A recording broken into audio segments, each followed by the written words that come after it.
warahmatullahi wabarakatuh.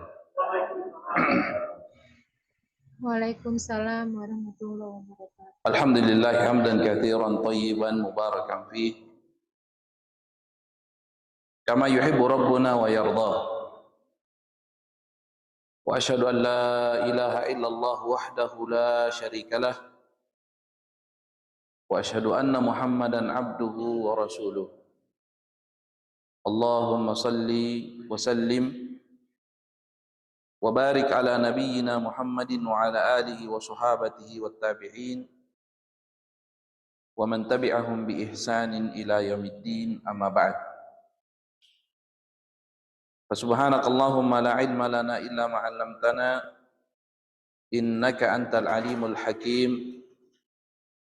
'Allimna ma yanfa'una wanfa'na bima 'allamtana wa zidna ilman nafi'a. Allahumma shrah sudurana wa yassir umurana wa nawwir qulubana waj'alna hudatan muhtadin ghairu dhallina wala mudillin. Bapak Ibu hadirin dan hadirat jamaah Masjid At-Taqwa yang dirahmati Allah Subhanahu wa taala. Kita awali dengan memuji Allah Subhanahu wa taala seraya bersyukur atas karunia yang Allah Subhanahu wa taala limpahkan kepada kita. Tidak terasa kita sudah berada di bulan pertama di tahun 1445 Hijriah, bulan Muharram. Ini adalah karunia yang Allah Subhanahu wa taala berikan kepada kita yang sudah sepantasnya, sudah sepatutnya untuk kemudian kita syukuri. Selain dengan memuji Allah Subhanahu wa taala, memanfaatkan karunia yang besar ini di dalam ketaatan kepada Allah Subhanahu wa taala. Sebagaimana hadis yang sering kita sampaikan, Rasulullah sallallahu alaihi wasallam bersabda, ni'matani maghbunun fihi ma katsirun minan nas. Kata beliau, ada dua kenikmatan yang kebanyakan manusia lalai. Kebanyakan manusia tertipu, tidak mempergunakan hal tersebut di dalam ketaatan kepada Allah SWT, menyia-nyiakannya. Bahkan mungkin terkadang menjadikan itu sebagai wasilah untuk melakukan kemaksiatan. Kata Rasulullah sallallahu alaihi wasallam, as-sihhatu wal faragh, nikmat sehat dan juga nikmat kesempatan. Salat dan salam kita peruntukkan kepada Nabi kita Muhammad sallallahu alaihi wasallam sebagai bukti kecintaan kita kepada beliau, dan mudah-mudahan dengan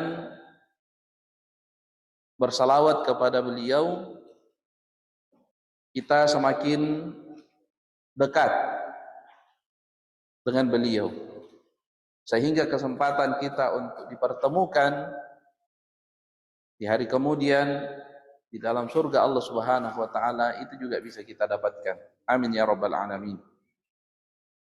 Jemaah sekalian dirahmati oleh Allah Subhanahu wa taala, di kesempatan malam yang berbahagia ini kita akan membicarakan sebuah topik, sebuah perkara yang masih berkaitan dengan bulan pertama di tahun baru Hijriah, yaitu bulan Muharram. Di dalam surah At-Taubah ayat yang ke-36, Allah Subhanahu wa taala menjelaskan, inna iddatasy syuhuri indallah 12 syahran fi kitabillah. Sesungguhnya jumlah bulan di sisi Allah Subhanahu wa taala ketika menciptakan langit dan bumi adalah 12 bulan. Minha, di antara 12 bulan itu, arba'atun hurum. Ada 4 bulan yang istimewa. Ada 4 bulan yang dimuliakan. Ada 4 bulan yang utama. Di antara 4 bulan itu adalah bulan Muharram. Berkata Al-Hasan Al-Basri, salah satu kesempatan yang diberikan oleh Allah Subhanahu wa taala kepada kita umat Muhammad sallallahu alaihi wasallam adalah perputaran waktu di mana Allah Subhanahu wa taala memulai awal tahun itu dengan bulan haram, bulan yang mulia, yaitu bulan Muharram, dan mengakhiri tahun dengan bulan haram pula, yaitu bulan Dzulhijjah. Ini adalah salah satu tanda, kata beliau, bahwasanya Allah Subhanahu wa taala menginginkan kita atau bagi kita kebaikan. Karena tidaklah Allah Subhanahu wa taala menjelaskan keutamaan waktu-waktu tertentu kecuali itu adalah kesempatan bagi kita untuk memperbanyak kebaikan di dalamnya. Sebagaimana Allah memuliakan manusia dari segenap ciptaan Allah Subhanahu wa taala dan memuliakan orang-orang yang beriman di antara manusia. Maka Allah pun memuliakan beberapa tempat. Di antaranya Baitullah, yang merupakan istilah bagi masjid, rumah Allah. Dia adalah sebaik-baik tempat di muka bumi. Maka demikian pula Allah Subhanahu wa taala memuliakan beberapa waktu. Di antaranya adalah bulan Muharram. Ketika ditanya Rasulullah sallallahu alaihi wasallam ya tentang bulan Muharram, maka beliau mengatakan Syahrullahi al-Muharram. Bahwasanya bulan Muharram itu adalah bulannya Allah Subhanahu wa taala. Jadi sebagaimana hamba Allah, orang yang beriman disandarkan kepada Allah Subhanahu wa taala sebagai tasyrif, ya, sebagai bentuk kemuliaan bagi seorang manusia. Jadi manusia itu ketika dia disandarkan kepada Allah sebagai hambanya, maka itu adalah laqab, ya, itu adalah gelar yang paling mulia. Makanya Nabi kita sallallahu alaihi wasallam mengatakan, tidak perlu kalian mengelu-elukan aku sebagaimana orang Nasrani mengelu-elukan Isa. Ya. Sebagaimana orang Nasrani mengelu-elukan Isa sampai kemudian menganggap Isa itu sebagai ya putranya Allah Subhanahu wa taala. Subhanallahi amma yaqulun. Tapi kalau kalian ingin memuliakan aku, maka Nabi sallallahu alaihi wasallam memberikan petunjuknya. Qulu abdallahi wa rasulah. Ya cukup kalian mengatakan bahwasanya aku itu adalah hamba Allah, satu. Jadi Rasulullah bangga. Rasulullah sallallahu alaihi wasallam merasa dihormati kalau kita mengatakan bahwa beliau itu adalah hamba Allah. Ya, dalam peristiwa Isra dan Mi'raj, Allah mengatakan subhanalladzi asra bi 'abdihi. Maha suci Allah Subhanahu wa taala yang memperjalankan hambanya. Jadi predikat hamba ketika disandarkan kepada Allah itu adalah kemuliaan. Hamba Allah, Abdullah. Maka sebagaimana kemuliaan seorang manusia ketika dia disandarkan kepada Allah Subhanahu wa taala sebagai Abdullah, maka waktu yang disandarkan kepada Allah Subhanahu wa taala itu juga menjadi mulia. Syahrullahi al-Muharram. Ya, Muharram itu adalah bulannya Allah Subhanahu wa taala. Artinya bulan ini dihormati oleh Allah, bulan ini dimuliakan oleh Allah Subhanahu wa taala. Bukan untuk Allah, tapi bagi mereka yang beriman kepada Allah Subhanahu wa taala dan hari akhir. Karena di dalamnya banyak kesempatan. Ya, mendapatkan kebaikan. Sebagaimana yang sering kita sampaikan bahwasanya ketika Allah memuliakan tempat tertentu atau memuliakan waktu tertentu, maka kebaikan yang dilakukan di tempat atau di masa tersebut itu berbeda dengan kebaikan yang dikerjakan di tempat atau di masa yang lain. Ya, misalnya kita berzikir di mana saja, berdoa di mana saja. Berbeda dengan ketika kita berzikir atau berdoa di dalam masjid. Kenapa? Karena masjid itu rumah Allah. Ketika kita melakukan ketaatan kapan saja, ya, waktu kapan saja, maka itu juga baik. Tetapi ketika kita mengetahui ada di sana waktu-waktu tertentu yang diistimewakan oleh Allah SWT, lantas kita melakukan kebaikan, maka itu nilainya berbeda. Makanya Nabi SAW ditanya tentang puasa yang paling utama setelah puasa wajib. Ya. Karena yang paling utama dari ibadah itu adalah yang diwajibkan oleh Allah Subhanahu wa taala kepada hambanya. Ya. Sebaik-baik ibadah dan yang paling dicintai oleh Allah Subhanahu wa taala adalah maftaradtuhu alaihi, dalam sebuah hadits kursi, adalah yang aku wajibkan kepada hambaku. Ya, itu yang paling utama dari semua ibadah. Tapi ditanya Nabi sallallahu alaihi wasallam, yang satu ibadah, afdalus siyami ba'da Ramadan. Ya Rasulullah, ma huwa afdalus siyami ba'da Ramadan? Puasa apa yang paling baik, paling utama setelah puasa Ramadan? Ya, kalau puasa Ramadan itu kan hukumnya wajib, fardhu. Ya, berarti sahabat ini bertanya, ingin mengetahui puasa setelah puasa wajib. Berarti dia adalah puasa sunnah. Puasa sunnah itu banyak macamnya. Tetapi dia menanyakan suatu perkara yang bersifat khusus. Ma afdalus siyami ba'da Ramadan. Maka langsung dijawab oleh Nabi sallallahu alaihi wasallam, afdalus siyami ba'da syahri Ramadhan siyamu syahrillahi al-Muharram. Sebaik-baik dan seutama-utama puasa setelah puasa di bulan Ramadan adalah berpuasa di bulannya Allah Subhanahu wa taala, yaitu bulan Muharram. Ya, jadi berpuasa di bulan Muharram itu adalah seutama-utama puasa setelah puasa wajib. Artinya puasa sunnah yang paling utama.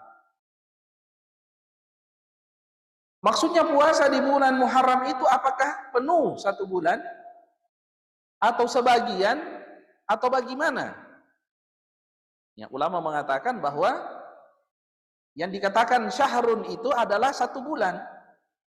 Maka ketika Nabi Shallallahu Alaihi Wasallam menyebutkan bahwa puasa bulan Muharram, maka itu mencakup puasa sebulan. Ya. Barang siapa yang mampu berpuasa satu bulan, maka tentunya itu pahalanya sangat besar. Ya, dan kata ulama itu tidak bertentangan dengan ibadah yang lainnya. Kenapa? Karena puasa sunnah itu boleh dilakukan kecuali kalau dia berkenaan dengan waktu yang diharamkan berpuasa. Misalnya 2 hari raya, tidak boleh. Ya. Atau larangan berpuasa sepanjang masa. Dan ini tidak bertabrakan. Karena hanya pada bulan tertentu, yaitu bulan Muharram. Maka barang siapa yang mampu berpuasa satu bulan, maka pahalanya sangat besar. Kalaupun tidak mampu, maka berpuasa di lebih banyak hari di bulan Muharram. Artinya lebih banyak puasa daripada tidak puasa. Atau minimal sama antara puasa dengan tidak puasa. Misalnya sehari puasa, sehari tidak berpuasa. Atau minimal beberapa hari di bulan yang Muharram. Misalnya 3 hari di bulan Muharram. Baik di awal, di tengah, ataupun di akhir. Atau di Ayyamul Bid. Ayyamul Bid itu pertengahan bulan. 13, 14, 15. Ya, besok masih ada 1 hari, 15. Ya. Atau apa yang disebutkan oleh Nabi Shallallahu Alaihi Wasallam di kesempatan yang lain berupa pengkhususan puasa 1 hari di bulan Muharram itu yang telah lalu, yaitu berpuasa pada tanggal 10 Muharram yang kita kenal dengan istilah puasa Asyura. Yang kita kenal dengan puasa Asyura. Maka hadis ini kalau digabungkan keutamaan berpuasa di bulan Muharram itu bersifat umum bagi semua hari di bulan Muharram dan menunjukkan puasa ya yang utama daripada puasa yang lainnya yang bersifat khusus, yaitu berpuasa di hari ke-10 bulan Muharram, di mana Nabi Shallallahu Alaihi Wasallam menyebutkan keutamaannya, saumu yaumi Asyura ahtasibu 'ala Allahi an yukaffira as-sanata allati qablah. Berpuasa di hari ke-10 bulan Muharram atau hari Asyura, kata Nabi Shallallahu Alaihi Wasallam, aku berharap itu bisa menghapus dosa setahun yang lalu. Kenapa seorang mukmin membutuhkan kesempatan lebih banyak untuk diampunkan dosanya? Karena kita tahu yang namanya manusia gampang dan mudah terjatuh di dalam perbuatan dosa, baik yang berkaitan dengan hak Allah Subhanahu wa taala ataupun yang berkaitan dengan hak manusia. Pun kalau kita mendapatkan kesempatan untuk diampuni dosanya dengan banyak istighfar, meminta ampun kepada Allah SWT atau meminta maaf, bukan berarti kita tidak butuh pengampunan. Kenapa? Karena kita pun tetap khawatir. Ya, jangankan hak Allah Subhanahu wa taala, ya hak manusia saja, kalau misalnya ada kesalahan yang kita lakukan kepada manusia, lalu kemudian kita sudah meminta maaf dan dia sudah memaafkan kita, terkadang masih ada di dalam hati kita rasa keraguan, atau bahkan masih muncul sikap yang menunjukkan layaknya orang tersebut ya belum tulus untuk memaafkan kita. Jadi kalau kesalahan kita terhadap manusia saja ya masih ada ganjalan di dalam diri kita, jangan sampai orang tersebut ya belum memaafkan secara utuh, maka bagaimana dengan hak Allah Subhanahu wa taala? Maka kita sangat butuh kepada pengampunan itu. Tapi bukannya kemarin kita sudah mendapatkan itu di bulan haji, ada namanya puasa Arafah, yang kata Nabi Shallallahu Alaihi Wasallam, an yukaffiru as-sanatal madiyah wal baqiyah. Ya. Pahala berpuasa di hari Arafah yaitu mampu untuk menghapuskan dosa 2 tahun. 1 tahun yang lalu dan 1 tahun yang akan datang. Ya, apa itu tidak cukup? Ya, kita katakan tidak cukup. Kenapa tidak cukup? Ya, karena kalaupun misalnya pengampunan itu bisa menghapus dosa kita, kita masih butuh pengampunan yang lain. Yaitu bagaimana kita mengisi ya lembaran baru itu. Nah, berkaitan dengan bulan Muharram, jamaah sekalian dirahmati oleh Allah Subhanahu wa taala, Nabi Shallallahu Alaihi Wasallam ketika sudah berada di Madinah itu mendapati orang-orang Yahudi berpuasa. Maka beliau Sallallahu Alaihi Wasallam bertanya, ini hari apa? Maka dikatakan kepada beliau, ini adalah tanggal 10 bulan Muharram. Lalu kenapa mereka berpuasa? Orang-orang memberitahu Rasulullah Sallallahu Alaihi Wasallam sebab orang-orang Yahudi berpuasa pada hari itu. Alasannya adalah bentuk kesyukuran kepada Allah Subhanahu wa taala atas karunia yang diberikan kepada Musa dan Bani Israel yang telah dibebaskan dari Fir'aun dan bala tentaranya, diselamatkan dari ya, pengejaran Fir'aun dan bala tentaranya. Ya, dan kisah ini disebutkan di dalam Al-Quran tentang bagaimana Fir'aun yang ingin kemudian memadamkan cahaya Allah Subhanahu wa taala berupa dakwah yang dibawa oleh Nabi Musa alaihissalam. Tidak cukup Nabi Musa datang dengan begitu banyak mukjizat, tanda kebesaran Allah Subhanahu wa taala yang ditunjukkan kepada Firaun. Silih berganti. Tetapi kemudian Firaun masih merasa terganggu dengan kegiatan dakwahnya Nabi Musa alaihi salam.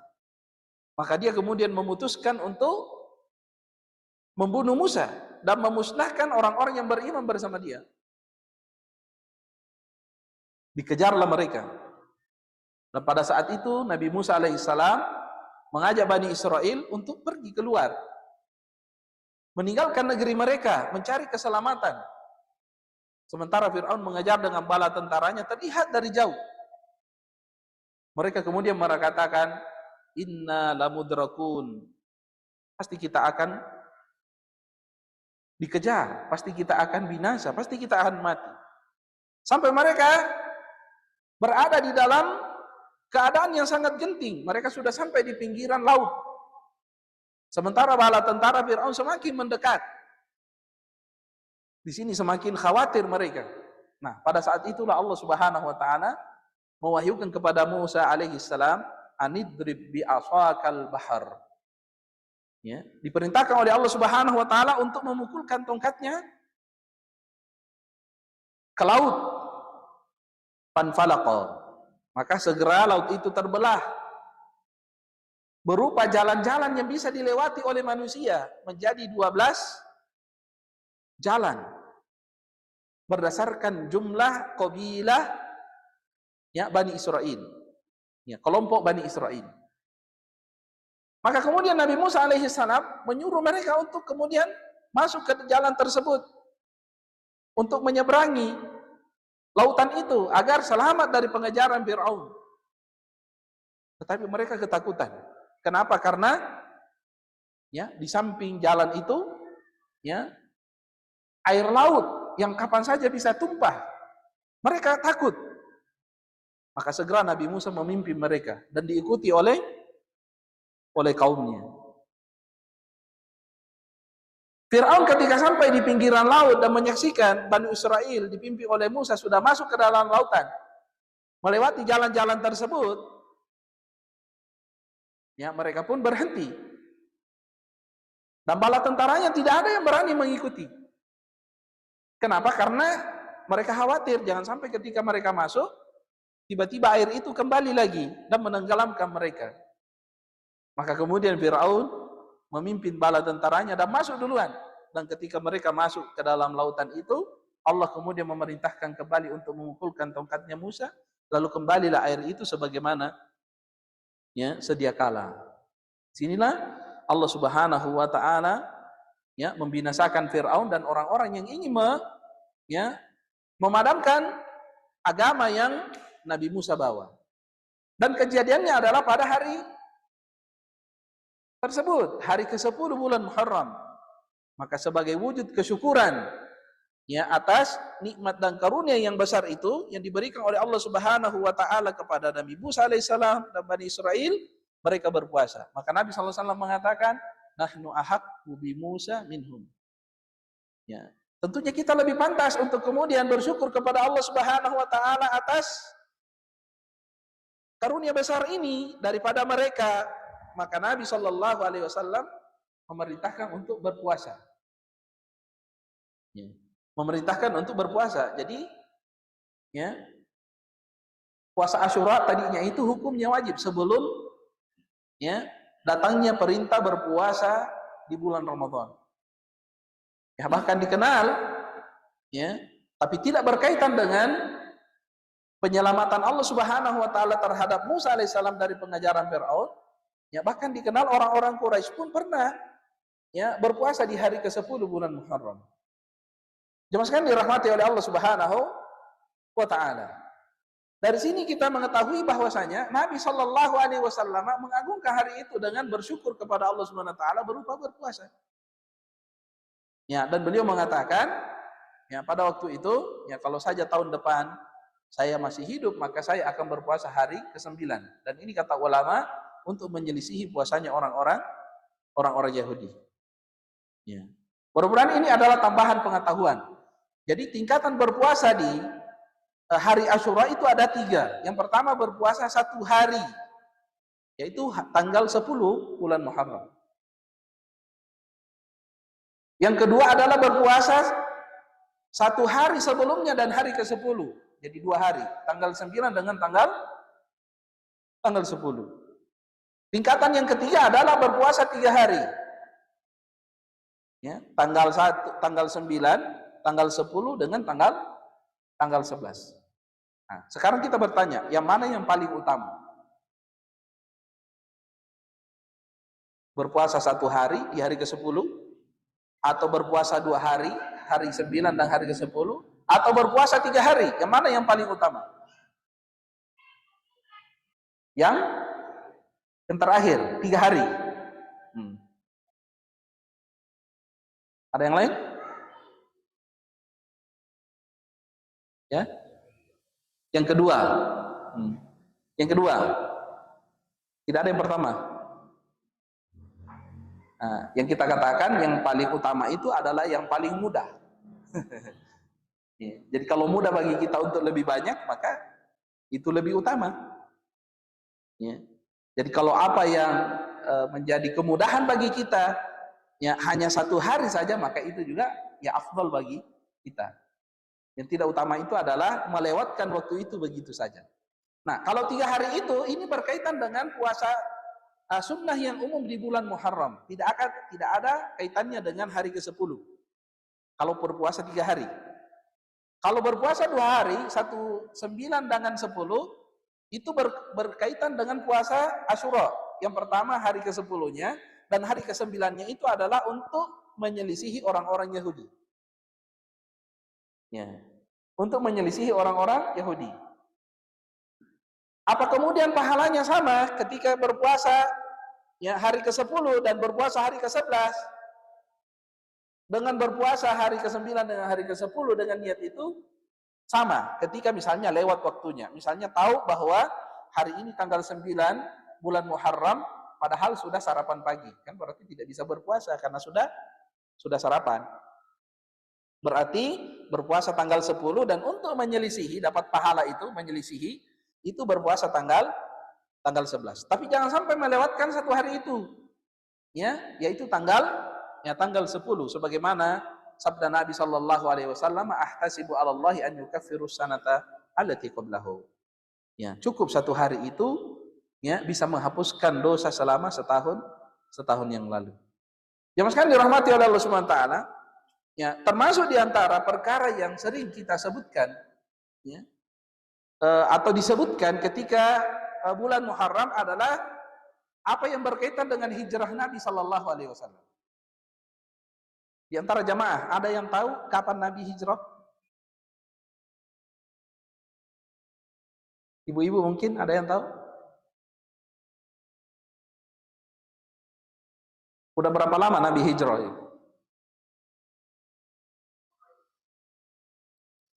Ya, kalau dihitung mundurnya itu seperti tahun yang sekarang 1445 tahun.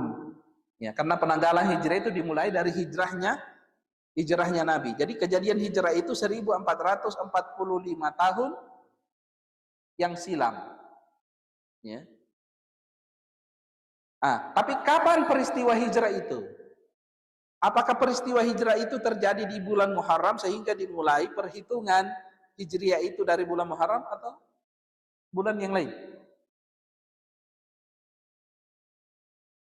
Bapak-bapak ada yang tahu? Ya? Bulan Muharram. Mungkin dari sini sepakat bulan Muharram semua? Sepakat ya? Iya. Jadi identik pembahasan di bulan Muharram itu adalah tentang hijrahnya Nabi Shallallahu Alaihi Wasallam. Padahal kalau kita baca sejarah, peristiwa hijrahnya Nabi ke Madinah itu terjadi pada bulan Rabiul Tsani.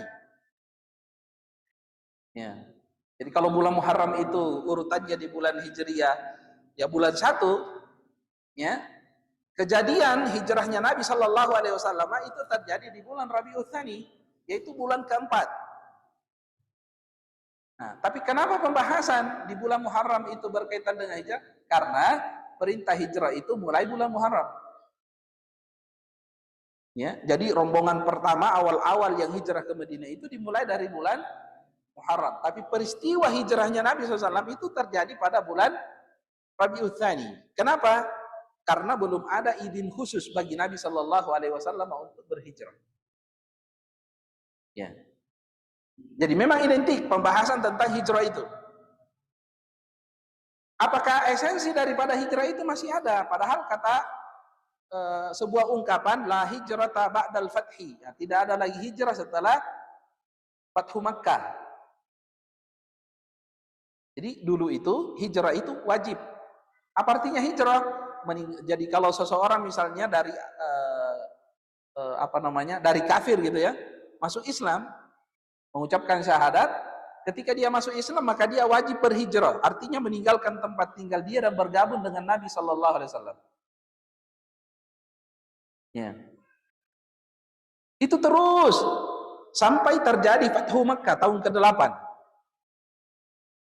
Jadi setiap orang yang beriman dari manapun wajib untuk menemui Nabi di Madinah. Nah, tapi setelah Fathu Makkah, setelah ya Mekah ditaklukkan, maka tidak ada lagi kewajiban berhijrah. Jadi kalau misalnya ada yang masuk Islam di Indonesia misalnya, tidak perlu hijrah ke Madinah. Ya, tidak perlu hijrah ya ke Madinah. Kenapa? Karena tidak ada lagi kewajiban untuk meninggalkan tempat. Ya, cukup di tempat masing-masing. Tetapi ya inti daripada hijrah itu harus tetap ada, artinya perpindahan. Ya, bukan dari tempat, tetapi perpindahan suasana, ya, perpindahan keadaan, perubahan. Ya, makanya di setiap penghujung tahun dan awal tahun semestinya seorang beriman kepada Allah Subhanahu wa taala ya menjadikan itu sebagai kesempatan untuk bermuhasabah. Ya, merenung. Ya, menintrospeksi diri. Sebagaimana yang disebutkan oleh Imam Ibnul Qayyim rahimahullahu taala, la yazalun nasu fi khairin ma hasaba nafsahu. Manusia itu akan senantiasa berada di dalam kebaikan selama dia rajin-rajin bermuhasabah. Ya, berarti ya jangan diundur muhasabah itu, introspeksi itu di penghujung tahun, enggak. Tapi harus sering. Ya, kalau kita punya pekerjaan, maka muhasabahnya itu 3 kali sebelum ya melakukan pekerjaan, ketika sedang melakukan pekerjaan, dan ketika selesai melakukan pekerjaan. Ya, kalau berkaitan dengan kehidupan kita, itu kan dimulai dari ketika kita bangun sampai tidur. Berarti muhasabahnya di penghujung. Sebelum kita tidur, kita duduk sejenak. Jadi langsung tidur. Jangan langsung tidur, tapi duduk sejenak. Kita lihat sejak kita terbangun sampai jelang kita tidur kembali, apa yang kita lakukan? Pergantian hari. Ya. Pergantian pekan, pergantian bulan, pergantian tahun. Supaya apa? Supaya kita tidak terlena. Supaya kita tidak lalai. Supaya kita kemudian tidak berputus asa. Ya, terlena misalnya ketika seseorang itu berada di dalam kenikmatan misalnya. Ya, walaupun dia kemudian ya lalai dari ya, kadang-kadang lalai dari perintah Allah Subhanahu wa taala. Itu terlena. Ya, dengan mengetahui bahwa oh, ini sudah berganti hari, sudah berganti bulan. Ya. Jangan sampai kemudian larut di dalam kelalaian. Kalau di dalam kesalahan jangan sampai kemudian larut di dalam kesalahan sehingga kemudian tidak bertobat. Atau kemudian ya ada orang yang sudah berada di dalam kebaikan tapi dia lupa yang akan kebaikan itu sehingga kemudian ya bisa saja kemudian ya menurun, ya, kendor semangatnya. Nah, dengan muhasabah itu bisa dijaga. Ya, kenapa? Karena barang siapa yang mendapati ada kebaikan di dalam kehidupannya, baik hari itu, pekan itu, bulan itu atau tahun itu, maka hendaknya dia bersyukur yang pertama. Ya. Alhamdulillahilladzi hadana li hadza. Itu dulu. Ya, jadi jangan kita merasa ya angkuh dengan ketaatan, kesolehan, kebaikan yang kita lakukan. Kita harus bersyukur dulu. Hadza min fadli rabbi. Ini adalah karunia Allah. Ya. Karena kalau ada orang yang kemudian beramal lalu bangga, maka itu alamat amalnya bisa kehapus pahalanya. Bersyukur dan meminta kepada Allah Subhanahu wa taala untuk diistiqomahkan. Ya, karena sebaik-baik amal itu adalah yang dilakukan secara istiqomah. Ya. Amal yang sedikit berkelanjutan lebih baik daripada amal banyak terputus. Khairul a'mali ilallah adwamuhu wa in qalla. Kenapa itu? Kecepatan. Iya.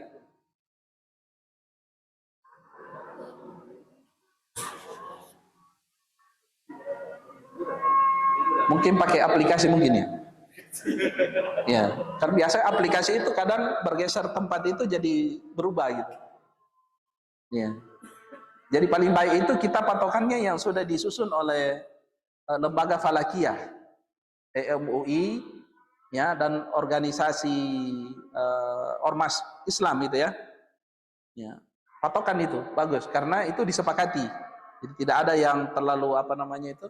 Kadang ada yang ada ijtihad gitu, ya agak menyelisihi gitu. Jadi kita ambil yang jumhur. Ya, apalagi kalau sudah dirumuskan dengan apa namanya cara yang ilmiah. Ya. Tapi Isya itu enggak terlalu ini ya. Yang masalah kalau maghrib dan subuh. Jadi sudah belum waktu masuk waktu maghrib sudah adzan. Belum masuk waktu subuh sudah adzan. Sementara itu kan ada kaitannya dengan ibadah yang lain seperti puasa misalnya. Itu rentan ya. Baik, ya sekalian dirahmati Allah SWT. Jadi kalau kita mendapati ada kebaikan, ada kesolehan, ada ketaatan yang kita bersyukur dan meminta kepada Allah untuk diistiqomahkan.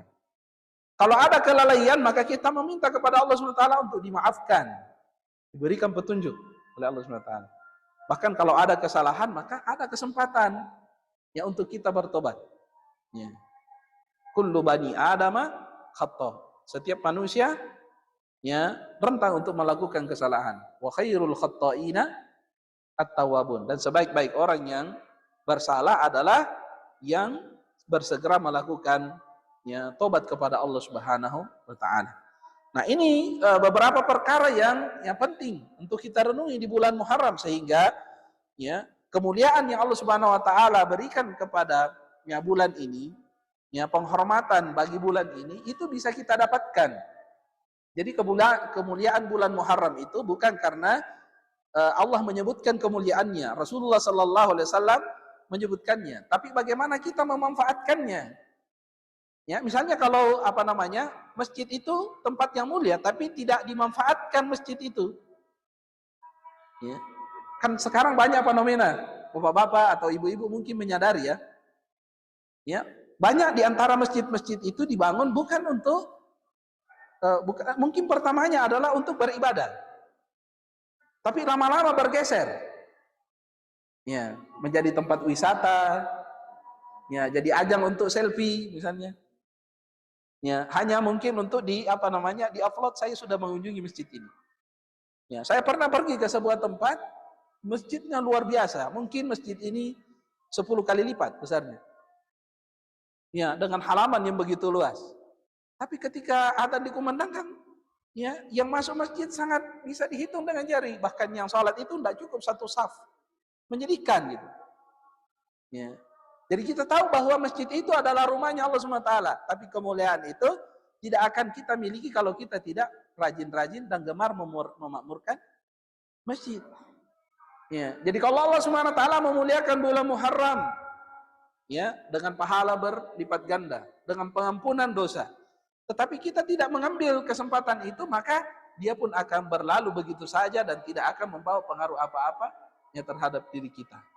Nah, olehnya itu jamaah sekalian dirahmati Allah SWT, setelah kita mengetahui bahwa bulan Muharram itu adalah bulannya Allah, bulan di mana Allah Subhanahu wa taala memuliakan orang-orang yang melakukan ketaatan di dalamnya, maka kita harus memanfaatkan kesempatan itu. Ini baru setengah bulan Muharram, masih ada hari-hari. Dan ketika menggabungkan satu ibadah dengan ibadah yang lain, itu akan menambah lagi. Misalnya puasa ditambah sedekah, puasa ditambah dengan zikir dan doa, puasa ditambah dengan iktikaf, puasa dengan baca Al-Quran. Nah, itu nilainya akan lebih lagi. Ya, sehingga apa? Sehingga kehidupan seorang muslim itu betul-betul ada nilainya. Ya, kita menyadari dan mengetahui bahwasanya kehidupan itu sekali, tidak berulang. maka kita harus menjadikan kehidupan kita ini menjadi bernilai. Sehingga itulah Allah Subhanahu wa taala mendatangkan musim-musim kebaikan ini agar kemudian ya pencari-pencari kebaikan itu bisa berlomba-lomba di dalamnya. Fastabiqu al khairat. Hendaklah kalian berlomba-lomba di dalam ya kebaikan. Ya, berlomba-lomba di dalam kebaikan ya selalu diibaratkan ya sebagai perlombaan yang semua menjadi pemenang pada akhirnya. Jadi tidak ada orang yang berlomba di dalam kebaikan ada nomor 1, nomor 2, tidak ada. Semuanya dapat nomor 1. Ya, selama dia masuk di dalam perlombaan itu, maka dia akan keluar menjadi seorang pemenang. Ya, berbeda dengan perlombaan ya di dunia. Ya. Perlombaan di dunia ada nomor 1, yang sisanya itu ya bahkan ada yang tidak dapat nomor, bahkan gugur itu. Ya, selama berlomba di dalam kebaikan maka semua akan keluar menjadi pemenang. Mudah-mudahan Allah Subhanahu wa taala memberikan taufik kepada kita, memudahkan kita untuk senantiasa taat kepadanya, menjauhkan kita dari pengaruh hawa nafsu kita, pengaruh setan, ya, pengaruh orang-orang yang menginginkan keburukan bagi kita, agar kemudian kita senantiasa berada di dalam ketaatan kepada Allah Subhanahu wa taala sampai kita menghadapnya. Ini saja yang bisa kita sampaikan, mudah-mudahan ada manfaatnya, lebih kurangnya mohon dimaafkan. Kita tutup dengan doa kafarat majelis. Subhanakallahumma wa bihamdika asyhadu an la ilaha illa anta astaghfiruka wa atubu ilaik. Wa sallallahu wa sallim ala abdika wa rasulika Muhammad wa ala alihi wa sahbihi wa sallam. Wa akhiru da'wana anil hamdulillahi rabbil alamin. Wassalamualaikum warahmatullahi wabarakatuh.